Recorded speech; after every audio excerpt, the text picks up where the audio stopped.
안녕하세요. 우리 미추홀구 꿈드림센터 여러분. 오늘부터 저는 2019년도 1회부터 그 다음에 2017년도 2회까지 총 6회짜리 같이 과학 우리 고졸 검정고시를 풀게 될 김지영이라고 합니다.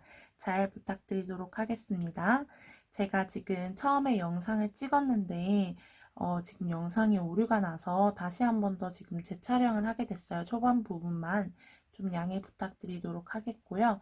그 다음에 우리 이렇게 제가 화면을 카메라로 촬영을 하고 있어서 지금 카메라에 지금 그늘이 지고 있는데 이 부분 또한 좀 양해 좀 부탁드리도록 할게요. 다들 지금 코로나 때문에 집에서 공부하셔야 하는데 조금 제가 저도 칠판을 이용해서 수업을 하고 싶었는데 과학 과목 특성상 이런 그림들이 좀 많고 해서 제가 지금 칠판으로 진행을 하진 않고요. 직접 우리 쓰면서 우리 진행을 할 건데 제가 지금 매직으로 수업을 하고 있어요. 그 이유는 우리 제가 볼펜으로 수업을 해봤는데 좀 정확하게 잘 안 보이고 해서 우리 매직으로 수업을 하게 되었고요. 그래서 매직으로 좀 수업을 해서 글씨가 좀 뭉퉁하고 좀 잘 안 보일 수도 있어요. 하지만 제가 말로 다 하기 때문에 그걸 보고 그 다음에 필요한 부분은 메모를 해주시면 될 것 같아요. 자, 우리 바로 시작해 보도록 할게요. 1번 보겠습니다. 자동차 에어백에 사용되면서 물체의 속도 변화를 감지하는 센서는 자, 우리 속도 변화만 보고도요. 바로 뭐가 나와야 돼요? 네, 바로 가속도라는 단어가 튀어나와야 합니다. 자, 가속도는 속도 변화를 얘기를 하죠. 이를 감지하는 것은 무엇일까요? 우리 자동차 에어백에서는 속도 변화를 감지를 해야겠죠. 자, 그렇게 해서 우리 가속도라는 것을 알고 바로 가속도 센서를 선택을 할 수가 있어야 합니다. 자, 그렇다면 온도 센서는 무엇일까요? 온도 센서는요, 온도 변화를 인식하는 센서를 말합니다. 자, 이온 센서는요, 이온 농도를 인식하는 센서를 말하고, 화학 센서는 화학 물질을 인식하는 센서를 말합니다.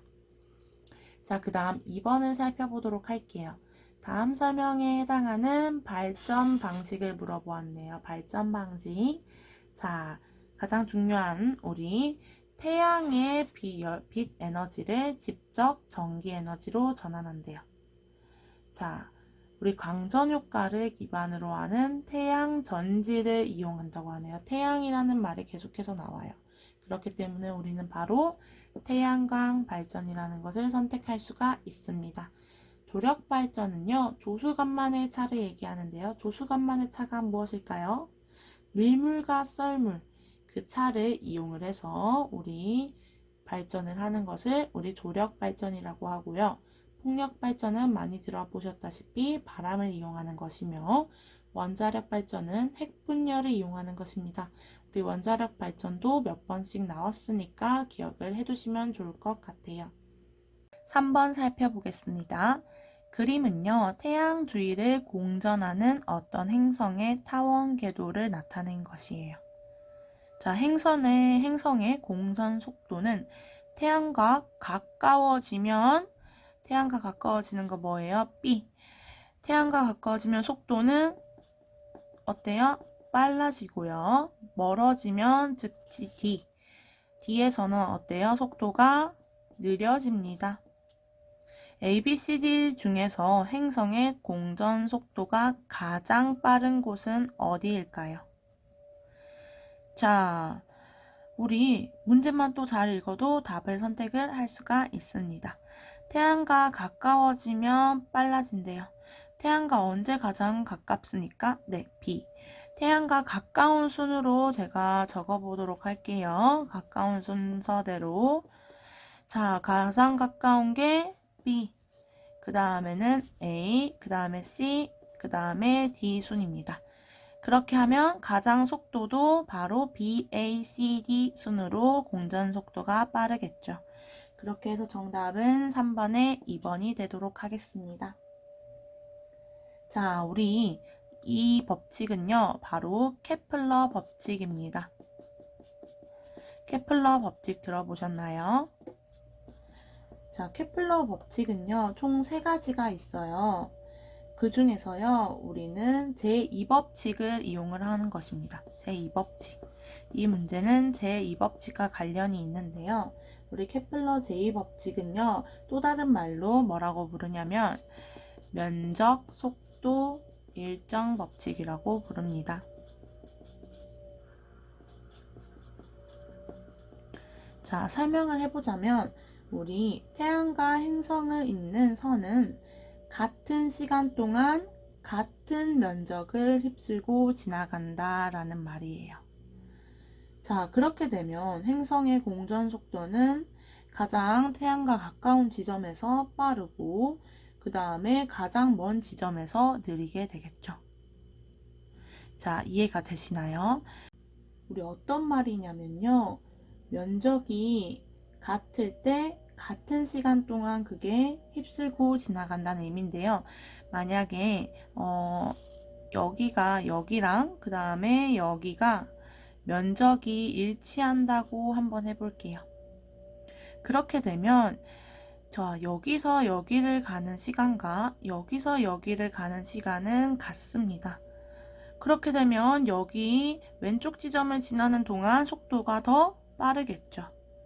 그렇게 해서 태양과 가까운 지점은요, 속도가 빨라지고 태양과 먼 지점은 속도가 느려지게 됩니다. 이게 바로 케플러 제2법칙으로 면적, 속도, 일정 법칙이라고 부릅니다. 4번도 살펴보도록 할게요. 그래프는 수평면 위에 놓인 질량 2kg의 물체에 수평 방향으로 작용하는 힘을 시간에 따라 나타낸 것입니다. 시간에 따라 힘을 나타내었네요. 이 물체의 가속도의 크기를 물어보았습니다. 자, 우리 가속도는요, 작용하는 힘에는 비례하고 질량에는 반비례하죠. 자, 가속도는요, 질량에는요, 반비례하고요. 질량이 가벼우면 가벼울수록 속도는 빨라지고, 그 다음에 질량이 무거우면 무거울수록 속도가 느려지겠죠. 가속도는. 그 다음에 질량에는 반비례하고, 그 다음에 힘에는 비례하겠죠. 그렇게 해서 우리는 어떤 공식 하나를 기억을 하고 있어야 되는데요. 많이 들어보셨을 거예요. F는 ma라는 말 많이 들어보셨을 건데요. F는 ma는 힘은요, 질량 곱하기 가속도라는 것입니다. 우리 이 공식은 기억을 하고 계셔야 해요. 자, 힘은 4N이고 그 다음에 질량은 뭐예요? 2kg이네요. 자, 그러면 가속도가 무엇일까요? 바로 우리 2m/s 제곱이 되겠죠. 그렇게 해서 정답은 1번이 되겠습니다. 자, 우리 F는 ma, 힘은 질량 곱하기 가속도인 것을 꼭 기억을 해주셔야 돼요. 이거는 기억을 하지 않으면 문제를 풀지 못하니까 우리 꼭 기억을 해주시면 좋겠습니다.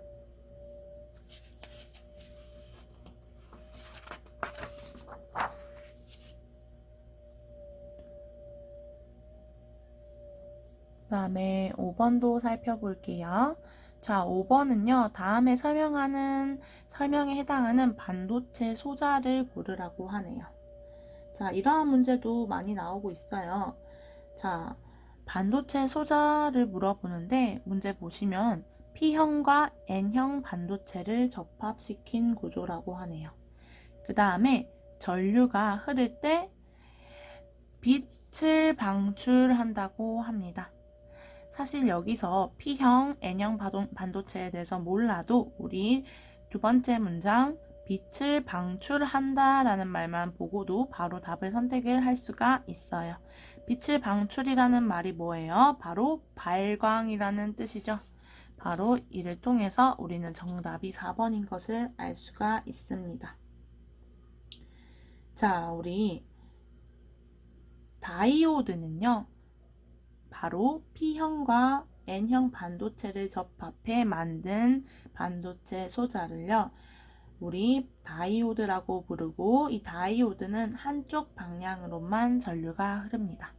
즉 첫 번째 문장을 통해서 다이오드라는 점을 알 수가 있고 두 번째 문장을 통해서 발광이라는 것을 알 수가 있죠. 하지만 첫 번째 문장 생소하신 친구들은 물론 두 번째 문장만 보고도 답을 선택을 할 수가 있어요. 자, 그러면 나머지 객관식 번호가 어떤 뜻인지도 알고 넘어가야겠죠. 자, 1번 부도체가 나옵니다. 자, 부도체는요, 가전자띠의 전자가 전도띠로 이동할 수가 없어서 전류가 거의 흐르지 않는 성질을 가진 물체입니다.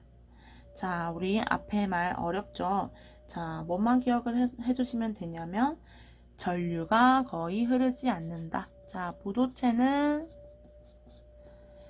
전류가 거의 흐르지 않음, 이것만 기억해 두시면 되고요. 그 다음에 3번 보시면 초전도체. 자, 초전도체는요, 우리 초전도 현상이라는 것을 알아야 하는데, 초전도 현상은 무엇이냐 하면요, 임계온도 이하에서 전기 저항이 0이 되는 현상을 말하는 거예요. 초전도 현상은요, 우리 전기 저항이 0이 되는 현상을 말하는데, 이러한 초전도 현상이 나타나는 물질을 초전도체라고 부릅니다. 자, 그 다음에 자성체는요. 자성체는 우리 자기장 속에 놓인 물체가 자성, 즉 자석 같은 성질을 띠는 현상을 얘기합니다. 자, 우리 그러면 자성체는 우리 뭐만 생각해 두면 돼요? 자성을 띠는 현상을 우리 이렇게만 기억을 하면 되겠죠. 계속해서 6번 볼게요. 그림은 고열원에서 열을 흡수하여 Q1을 흡수하여 일을 하고 저열원에서 열 Q2를 방출하는 열기관의 1회 순환 과정을 나타낸 것이다. 자, 열 효율이 20%인 열기관이 고열원에서 1000줄의 열에 흡수를 했을 때 저열원으로 방출하는 열을 물어보았습니다. 고열원에서 1000줄의 열을 흡수를 하였대요. 자, 우리 여기서 중요한 것은 열 효율이 무엇인지 알아야 합니다. 자, 열 효율은요, 20%래요. 자, 열 효율은 무슨 의미예요? 우리 열 기관에서 공급한 에너지를요. 자, 열 기관에 공급한 열 에너지 분해, 그 다음에 열 기관에서 한 일, W, 그거에다가 곱하기 100을 한 것이 바로 열 효율입니다. 열 효율은요, 얼만큼 효율이 뛰어난지 낮은지를 판단하는 것으로 우리 어떤 열을 공급을 했을 때 얼마만큼의 일을 하는지가 궁금한 거예요. 자, 그렇게 해서 우리 한번 이를 통해서 정답을 찾아봅시다. 자, 열기관에서 공급한 열이 뭐예요? 네, 1000줄이죠. 네, 그렇게 해서 1000줄이고요. 자, 그러면 열기관이 한 일이 뭘까요? 네, 자, 근데 여기서 그러면 우리 한번 계산을 해봅시다. 이게 20%니까 즉 뭐예요? 여기 계산하지 말고 여기를 제가 네모라고 한번 해볼게요. 그럼 네모 안에 들어갈 말이 무엇일까요? 자, 이거 약분하겠습니다. 그러면 10만 남고 10분의 뭐가 20이 되죠? 네, 바로 200이 되겠습니다. 자, 네모는 200이 됩니다. 네모는 200줄이 되겠네요. 자, 그러면 우리 열 기간이 한 일이 바로 200줄입니다. 즉 200줄이니까 우리 그러면 고열원에서 열을 흡수한 게 1000줄이고 그 다음에 이를 200줄을 하니까 저열원으로 방출하는 열은 뭐예요? 나머지 800줄이 되겠죠. 그렇게 해서 정답은 3번이 됩니다. 자, 우리 여기서는 열 효율이라는 것이 무엇을 의미하는지 모르면 문제를 풀 수가 없습니다. 열 효율은 만약에 공급받은 열 에너지 중에서 얼마만큼 일을 할 수 있는지가 궁금한 것으로 이 공식을 꼭 기억을 해두셔야 합니다. 7번 보도록 하겠습니다. 다음 중 양성자 한 개와 전자 한 개로 구성된 수소 원자 모형은? 이라고 물어보았어요. 자, 양성자는 어디 있어요? 양성자는 어떻게 생겼습니까? 네, 양성자는 플러스 전하를 띄었죠. 그 다음에 전자는요, 마이너스 전하를 띄었습니다. 자, 다음 중 양성자가 한 개, 전자가 한 개. 자, 먼저 그럼 전자가 두 개인 4번은 될 수가 없고요. 자, 우리 여기 2번과 3번에는 지금 뭐가 있어요? 바로 이것은 중성자가 있죠. 자, 그런데 7번에서 물어본 것은 중성자가 없고 양성자 하나, 전자 하나로 구성된 수소 원자 모형을 물어보았습니다. 그렇게 해서 정답은 1번이 되겠습니다. 자, 만약에 2번 같은 거는 2번도 수소인데요. 어떤 거냐면 양성자 하나, 중성자 하나, 전자 하나로 구성된 수소 원자 모형입니다. 이렇게 생겼습니다. 자, 그 다음에 3번 또한 수소 원자 모형인데 중성자가 두 개인 수소 원자 모형입니다. 자, 8번 보도록 하겠습니다. 다음 설명에 해당하는 물질을 고르라고 하네요. 일물질의 고체 상태는 드라이 아이스네요. 탄소 원자 한 개와 산소 원자 두 개가 결합된 물질입니다. 자, 탄소 원자 한 개, 산소 원자 두 개가 결합된 물질은 CO2. 자, CO2라고, CO2를 또 다른 말로 뭐라고 하죠? 네, 이산화탄소죠. 이산화탄소는요, 고체 상태일 때 드라이 아이스가 되죠. 우리 드라이 아이스는 베스킨라빈스에서 우리 아이스크림 줬을 때, 녹지 않도록 주는 게 바로 드라이 아이스인데요. 이는 이산화탄소로 이루어져 있습니다. 자, 9번을 보도록 하겠습니다. 그림은 메테인 CH4를 전자 배치를 나타낸 것이라고 하네요. 이에 대한 설명으로 옳지 않은 것을 물어보았어요. 자, 5원자 분자입니다. 네, 원자가 지금 탄소가 1개, 그 다음에 수소가 4개로 총 5개의 원자를 가진 분자가 되겠죠. 그렇게 해서 옳은 문장이 됩니다. 그 다음에 단일 결합이 있다. 즉, 우리 전자 하나를 공유하는 거예요. 자, 어디 있어요? 단일 결합? 네, 여기 단일 결합이 있습니다. 자, 단일 결합 있어요. 그 다음에 금속 결합 물질이다.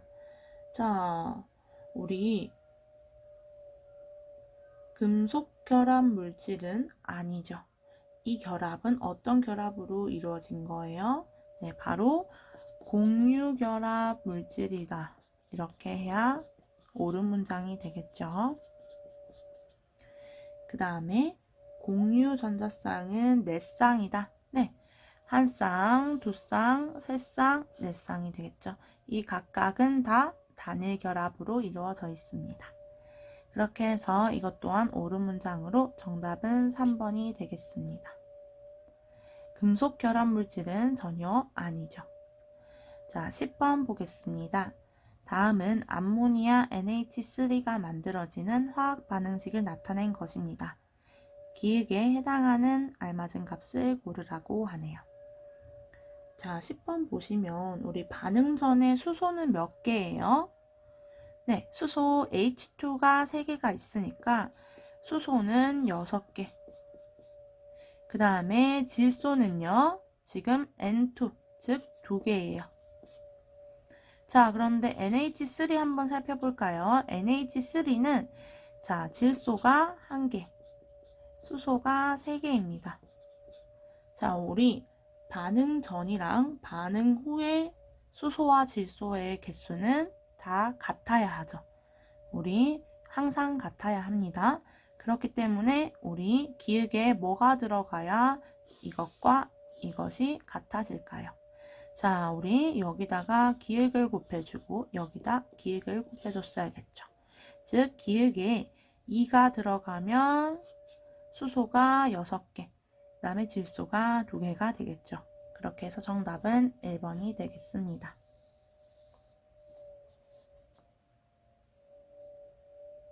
11번 보시면 다음 설명에 해당하는 물질의 구조 모형을 물어보았습니다.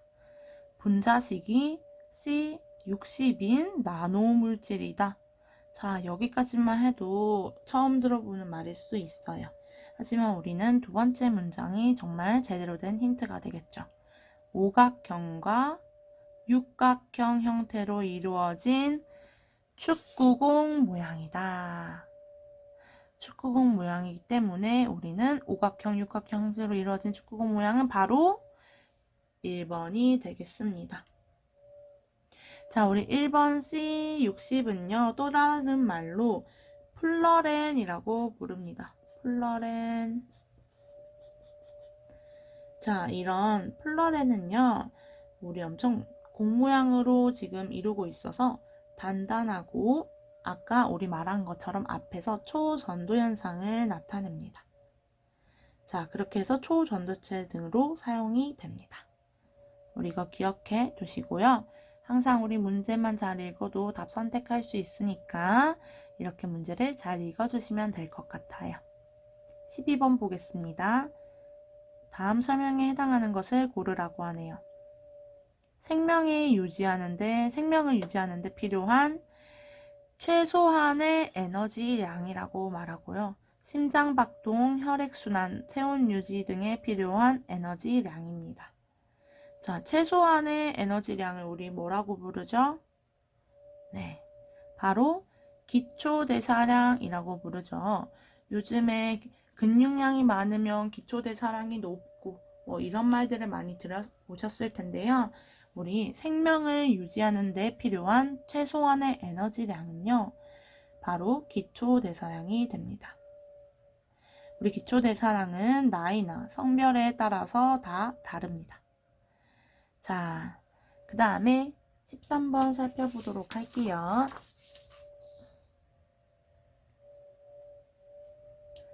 13번 또한 해당하는 물질을 고르라고 하는데요.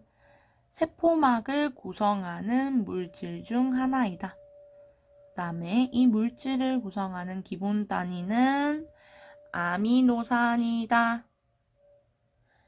자, 우리 세포막을 구성하는 물질 중 하나로 물질을 구성하는 기본 단위가 아미노산인 것은 바로 뭘까요? 네, 단백질이 됩니다. 단백질. 우리 단백질의 기본 단위는 바로 아미노산인 것을 기억하셔야 됩니다. 자, 우리 그러면 녹말도 한번 살펴볼까요? 자, 녹말은요, 단백질의 기본 단위가 방금 아미노산이라고 했죠. 녹말의 기본 단위는요, 바로 단당류. 우리 포도당 많이 들어보셨죠? 단당류가 기본 단위입니다. 우리 녹말은 주된 에너지원으로 사용되죠. 그리고 남는 것은 바로 지방으로 전환이 되어 저장이 됩니다. 자, 단백질은 꼭 우리 몸에 필요한 것처럼 세포막을 구성하는 물질 중 하나로, 자, 기본 단위는 뭐라고요? 아미노산이다. 이제 이거 까먹지 않도록 합시다. 비타민은요, 우리 적은 양으로 생리작용을 조절하고요. 근데 부족하면 결핍증이 나타나서 음식물로 섭취를 꼭 해줘야 합니다. 무기력류는요, 몸을 구성하는 성분입니다. 몸 구성 성분입니다. 이것 또한 생리작용을 조절합니다.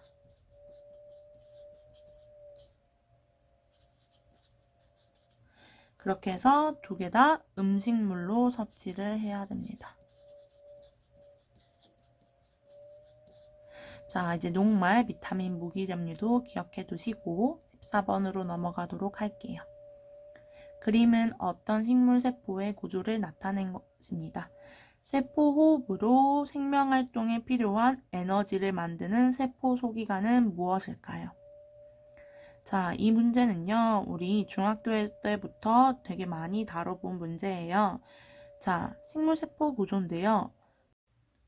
여기서 우리 세포 호흡으로 생명활동에 필요한 에너지를 만드는 세포 소기관을 물어보았습니다.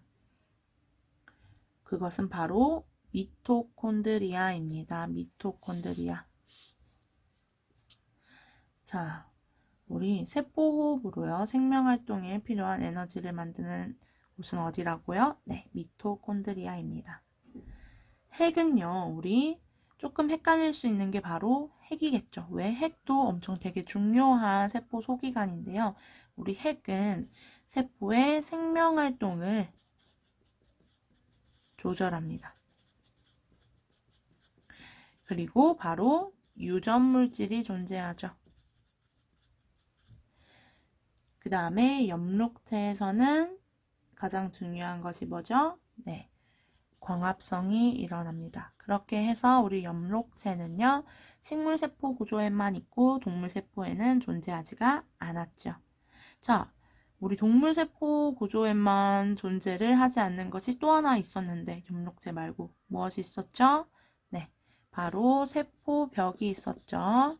세포벽은 식물세포 구조를 이루는 것으로 이렇게 단단한 모양을 만들어주는 것입니다. 이 밖에 있는 게 세포벽이고 이 안에 세포막이라는 것이 있습니다. 동물세포에는 세포벽이 없어요.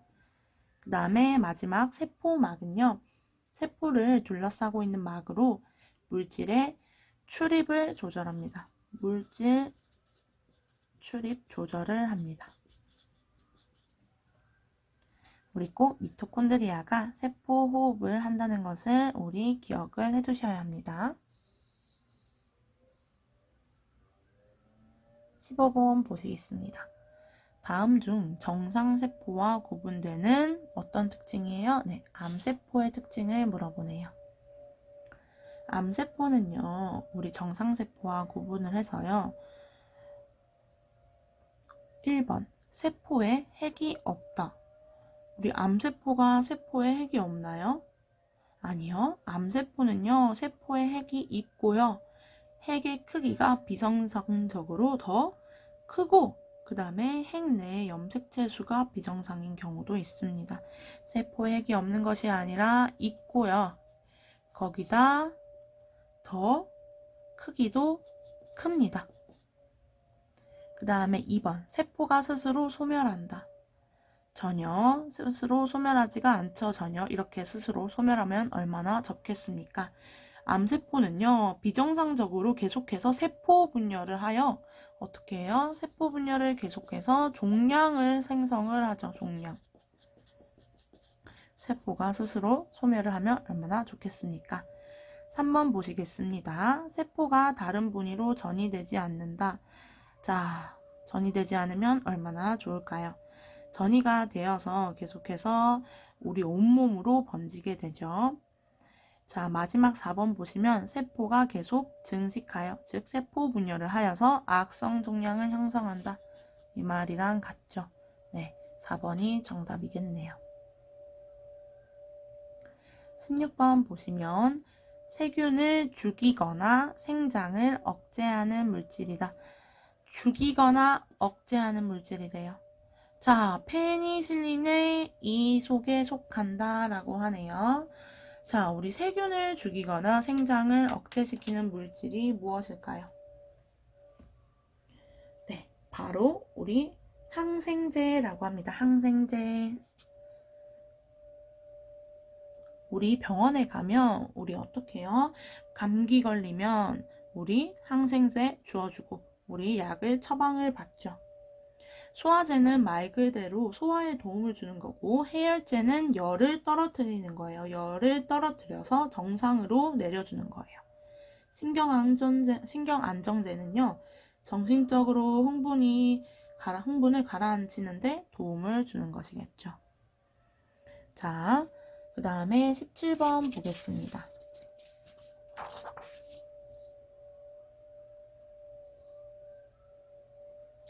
다른 생물의 유전자를 삽입하여 만든 동물이다.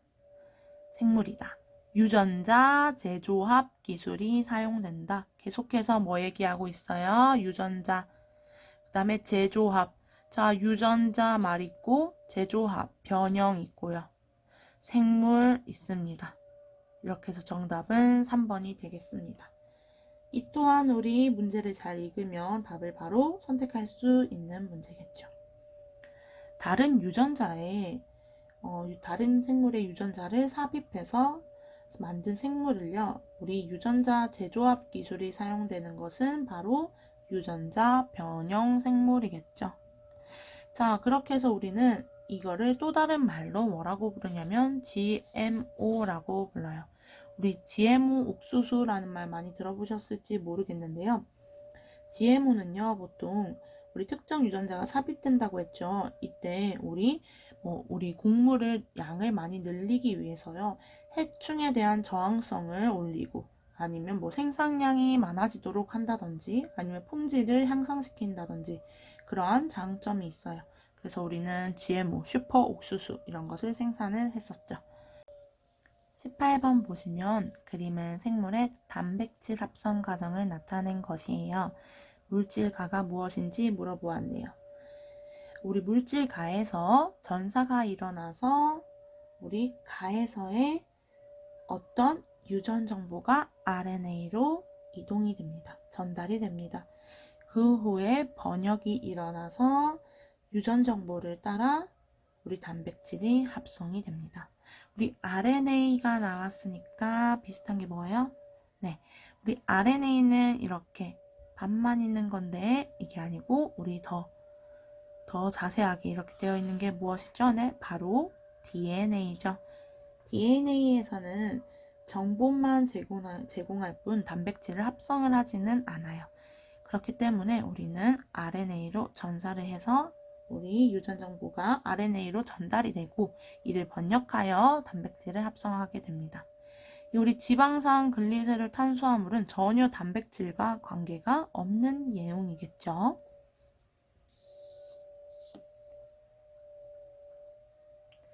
19번 보시면 그림과 같이 폭약으로 소규모 인공지진을 일으켜 발생된 지진파의 관측을 통해 광물 자원을 탐사하는 방법이 무엇일까요?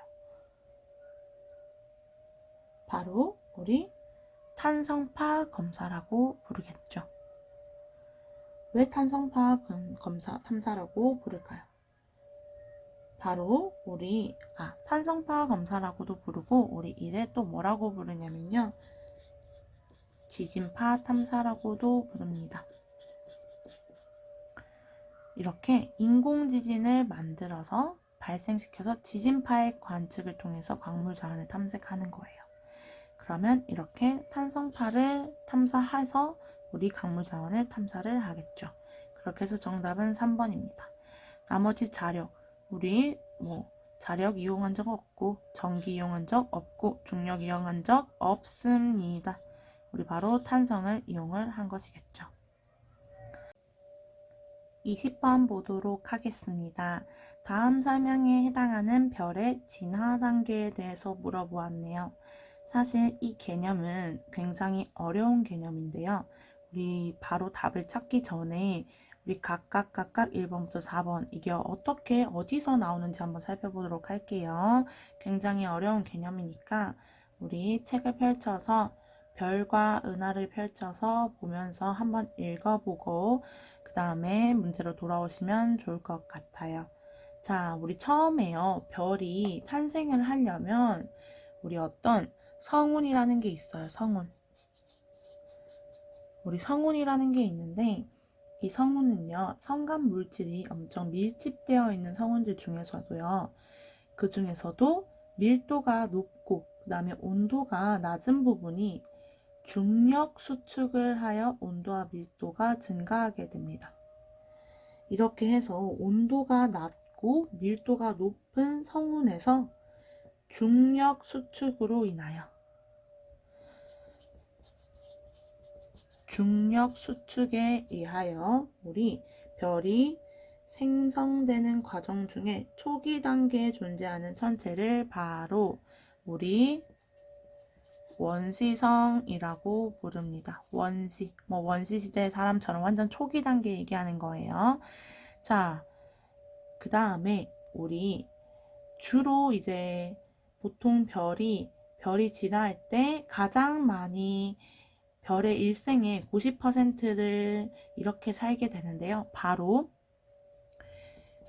주계열성이라고 합니다. 자, 이번에요. 주계열성은요. 별의 중심에서 수소핵융합 반응이 일어납니다. 별의 중심에서 뭐가 일어난다고요? 네. 수소핵융합 반응. 핵융합 반응이 일어납니다. 수소핵융합 반응이 이루어지면서 빛을 내는 별인데요. 별의 지나가는 과정 중에서 가장 긴 시기에 해당이 됩니다. 자, 그 다음에 별이 주계열성을 지나서 이제 점점 진화를 하게 되는데요. 이 진화 과정은요, 진화 과정은 질량에 따라서 달라집니다.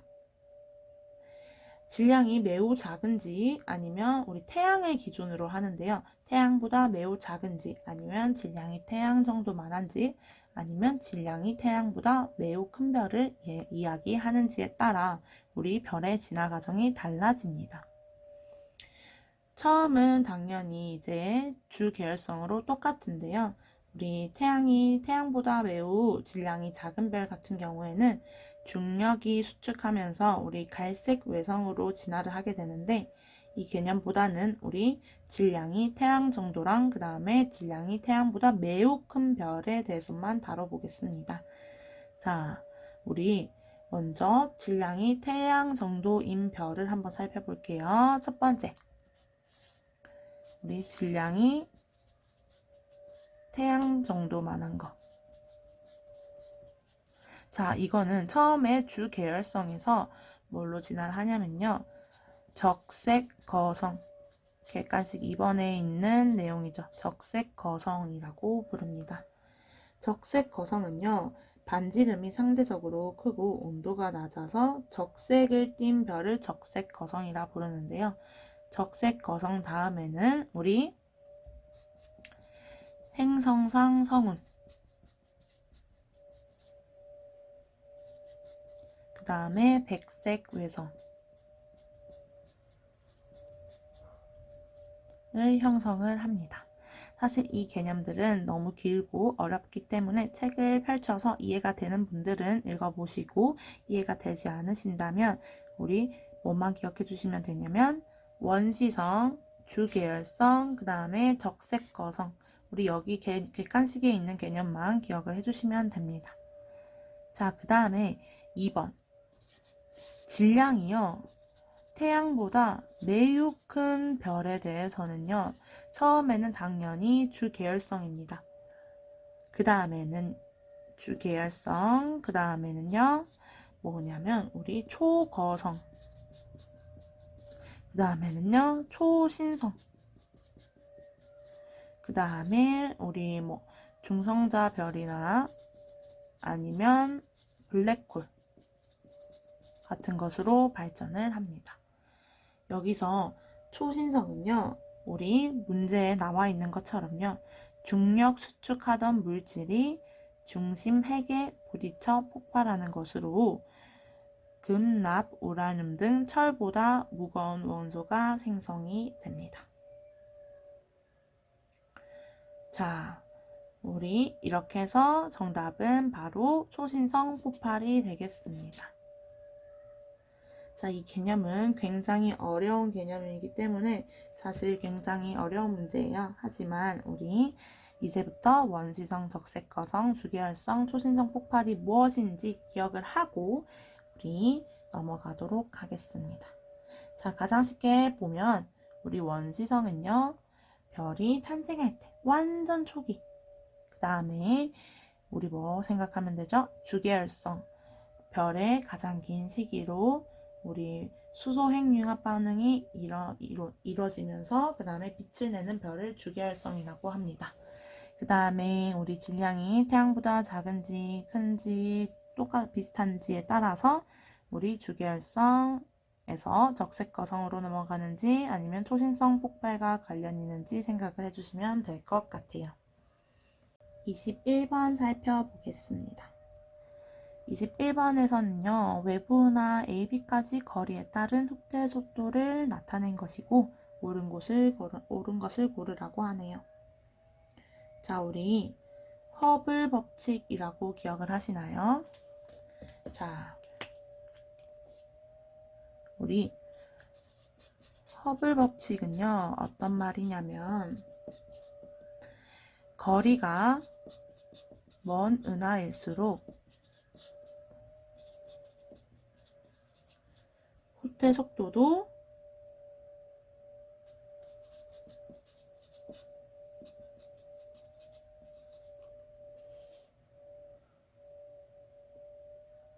커진다. 즉, 거리가 먼 은하일수록 우리 빠르게, 이게 더 쉽겠네요. 빠르게 멀어진다. 자, 거리가 멀수록 호텔 속도도 커진다. 빠르게 멀어진다. 우리 그림을 통해서 바로 이 법칙을 모르더라도 그림을 통해서 알 수가 있겠죠. 자, 그럼 호텔 속도는 A가 빠른가요? B가 빠른가요? B가 더 빠르겠죠. 즉, A가 빠르지는 않습니다. 지구와의 거리는 A가 B보다 뭡니까? 아니요. 지구와의 거리는요, A가 B보다 더 가깝죠. 거리가 먼 은하일수록 호텔 속도가 빠릅니까? 네, 호텔 속도가 더 빠릅니다. 그렇게 해서 정답은 디귿 2번이 되겠습니다. 22번을 보시면 그림은 지구 주위를 공전하는 달을 나타낸 것입니다. 공전이라는 말은 한 바퀴 도는 거죠. 달이 지구를 한 바퀴 돌고 있습니다. A, B, C, D 중에서 지구에서 무엇을 관측할 수 있대요?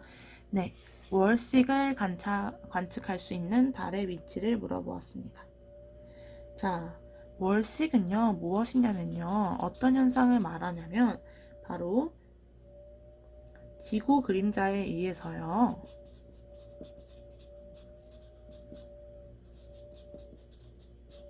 달이 가려지는 현상을 말합니다. 즉, 지구 때문에 달이 가려지는 거예요.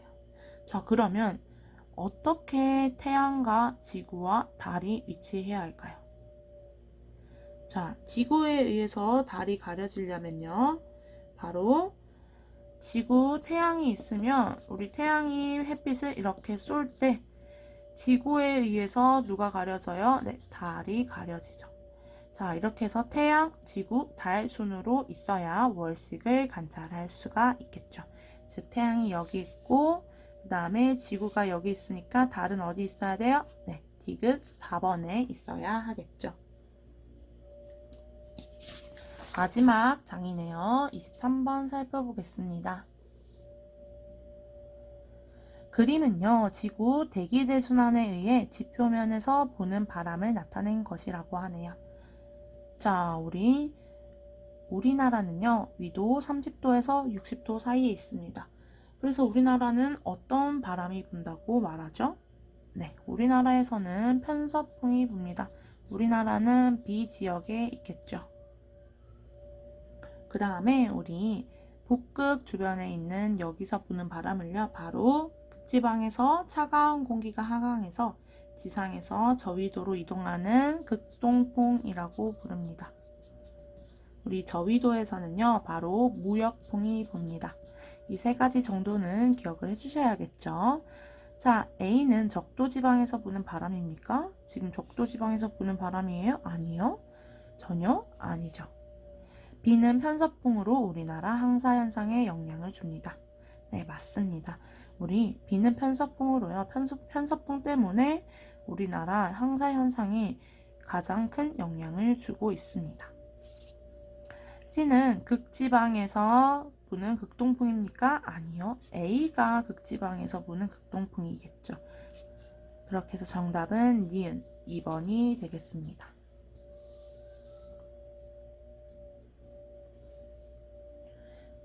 마지막 24번 보시면 그림은요.